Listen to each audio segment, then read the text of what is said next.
You may be seated. Thank you very much. Your Excellency, President William Ruto, who is also the party leader of UDA, leaders of the two political parties, ladies and gentlemen, Amjambo. The ODM people here. ODM. ODM. ODM. You see, wako tayari. Well, I'm very happy to stand before you here this morning to talk to you after a long period of absence.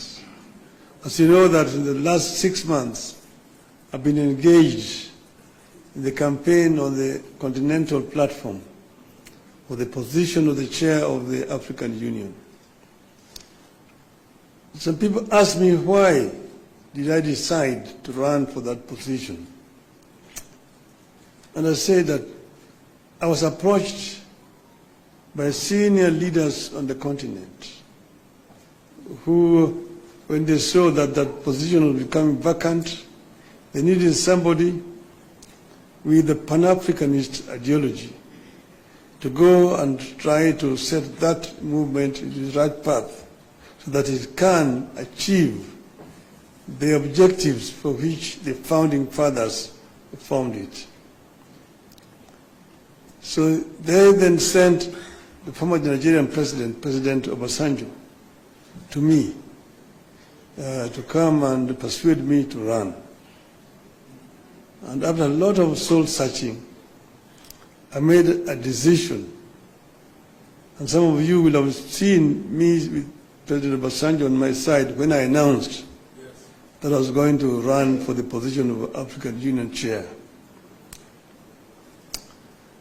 I did not expect to be supported by the Kenya government.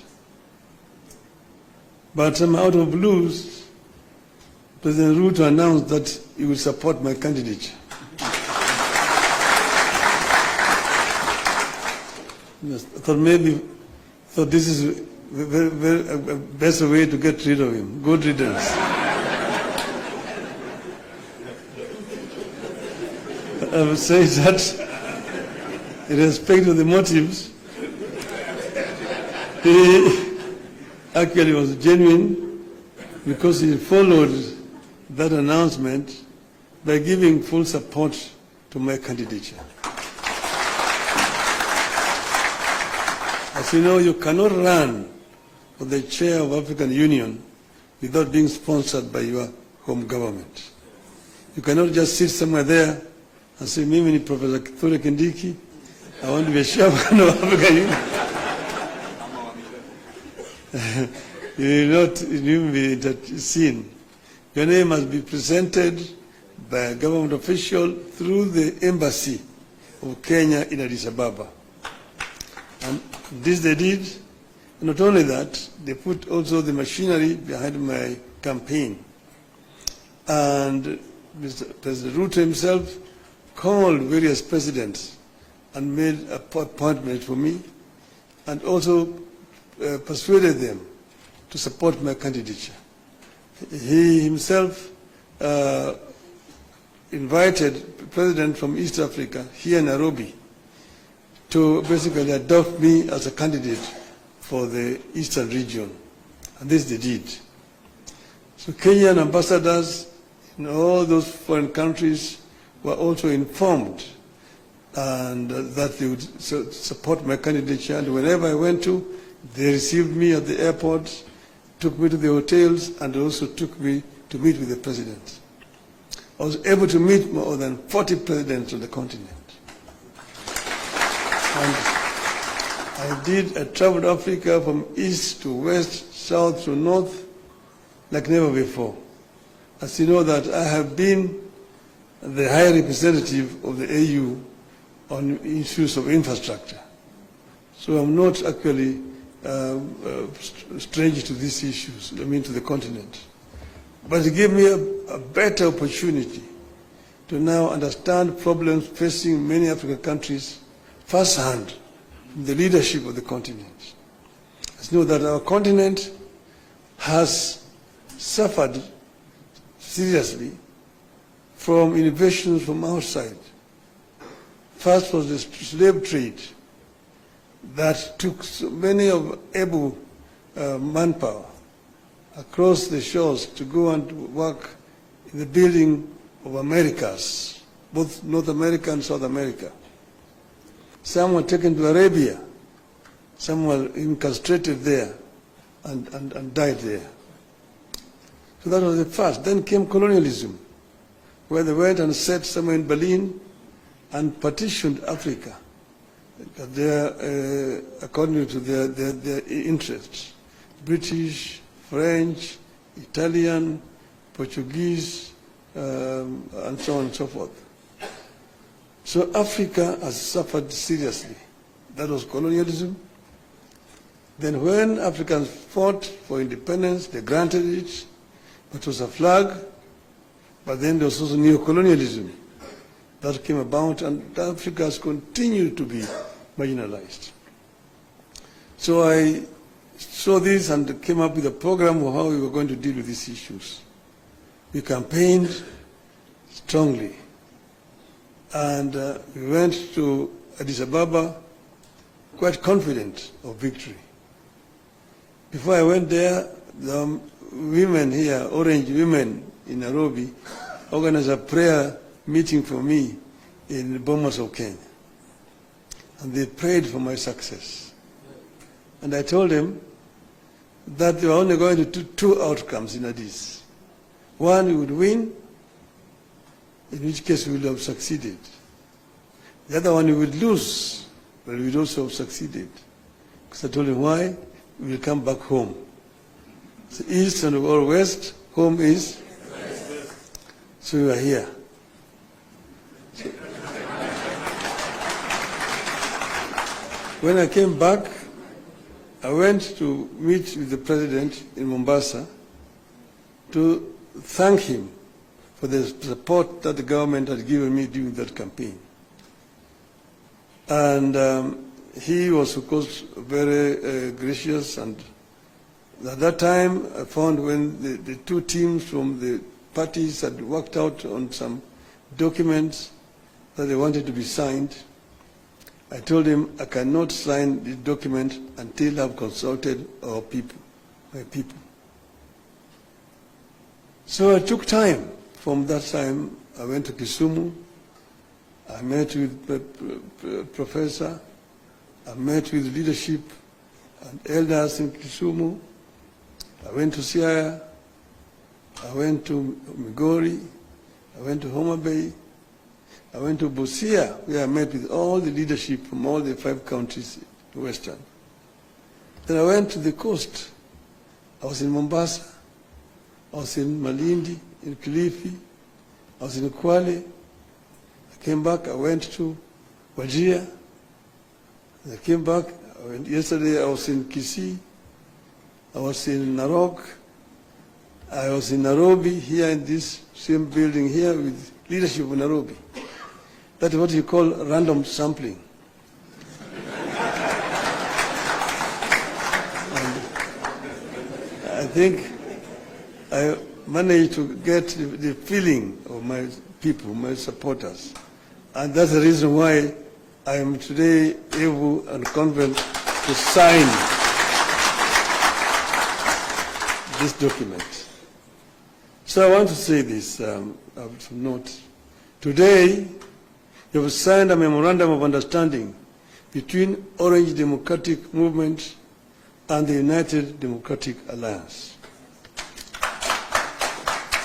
The cardinal goal of the MOU is to help ease the prevailing tensions in the country, reconcile the population, alleviate their suffering, and move the country forward by addressing the critical social, political, and economic issues our people are grappling with today. As leaders of the largest political parties in the country, we arrived at the understanding that in a time of significant changes and challenges to our nation, it is not enough to merely grandstand or stand aside and criticize, easy as those may be. They say, any madman can kick down a barn, but it takes a good carpenter to build one. We have agreed to help build a barn for our country, rather than merely kick down what we have. We have agreed to use our parties as a broad platform, bringing together various voices, opinions, and concerns to address the critical challenges facing the country through a formation that is truly national and inclusive in outlook. A core problem we agreed to prioritize is youth unemployment and resulting hopelessness that has made them easy fodder in political contests in which there is nothing tangible for them.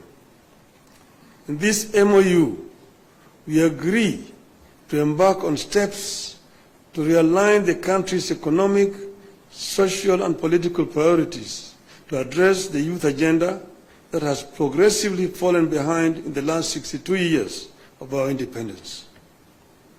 Through this MOU, we commit to uphold the Constitution, the rule of law, and respect for human rights.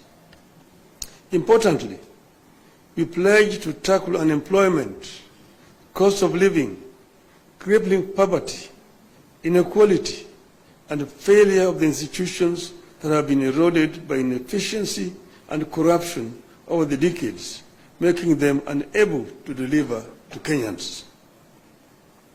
We seek a more equitable country in which all peoples of all backgrounds are included in the enjoyment of socio-economic benefits and are equal members of one indivisible nation.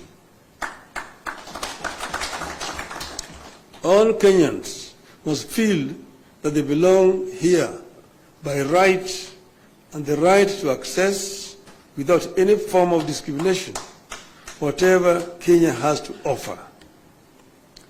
We commit to protect and to strengthen devolution as a machinery for ensuring a more inclusive development across the country. In this regard, we will be tabling a proposal that the unbundling of functions that has been recently concluded, counties should get not less than 450 billion shillings in the 2025-2026 financial year. We will also seek the faithful flow of funds to political parties, being vehicles for the channeling of hopes and aspirations of the people. We will use this platform to revisit the constitutional provisions on leadership and integrity, corruption in public life, fundamental freedoms like free speech, protest and assembly, and preservation of the rule of law. We recognize that many of the issues this country is struggling with are as old as the country itself. It will take mutual trust between leaders and the creation of a conducive environment for them to be tackled with honesty and objectivity in a broadly constituted formation. As leaders of our parties, we commit to hold regular consultations on pressing issues, exchange expertise and information on the best practices in the governance of the Republic of Kenya, and facilitate and participate in public activities of interest to the people of Kenya that relate to their problems. We make it clear that the memorandum we have signed today does not define the formation of a political coalition between ODM and UDA. However, its successful implementation could inform the basis of steps toward the establishment of a broadly constitutive and progressive formation for a stable country in future. We urge all Kenyans who are interested in having a stable, inclusive, and progressive country, devoid of grandstanding and alienation of whole communities and regions, to rally behind this formation in the interest of our nation. God bless Kenya. Thank you. My pleasure now to invite my brother, William Samoei Ruto, to come, the party leader of UDA.